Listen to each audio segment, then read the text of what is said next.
স্কুলের মাস্টার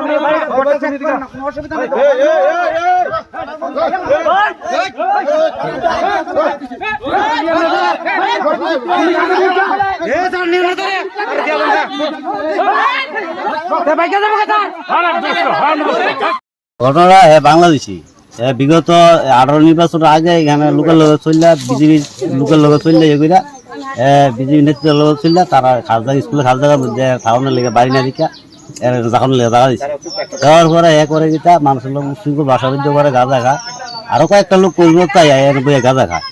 হ্যাঁ, অথচ 10 টাকা ইনকাম নাই, রোজগার করতে দেয় না। আমরা তো মাঠে ঘাটে রোজগার করি, মানুষের কাম করি, সংসার চলতে কষ্ট হয়। হে কিভাবে চলে? হে হাজার হাজার টাকা জাল কিনা নদীর ফাতে খেতেও ফাতে সরকারি জায়গায় হিচ্ছে রাত্রে রাতে হুক লাগায় হিচ্ছে সেলু লাগায় হিচ্ছে ছেড়ে মাছ ধরে।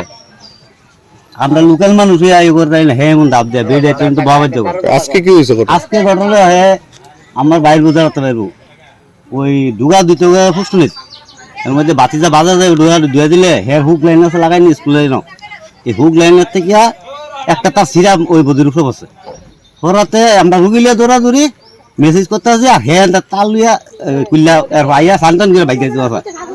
এরপর আমরা দোষী রাখছি হ্যাঁ আমরা তো ফিরা উঠা দিছি না, এত মতো বাধা হয়েছি। হ্যাঁ, এরপর কোনো কিছু কইলে হ্যাঁ কোনো কারোর ফারো বাধা মানে না। এর বললে বড় হাত আছে স্কুল মাস্টার লোক তো গালি আলাজ করে। এর বাড়ির মধ্যে কিছু পাইছেন না আপনারা? বাড়ির মধ্যে হ্যাঁ গাঁজা করে গাঁজা গাঁজা করে খায় ইয়ে করে। এর নাম গোপাল দাস, বাড়ি বাংলাদেশ। জায়গাটার নাম এটা ক্যাবেরিয়া জেবি স্কুল আর কি। মহিলার নাম অঞ্জলি সরকার।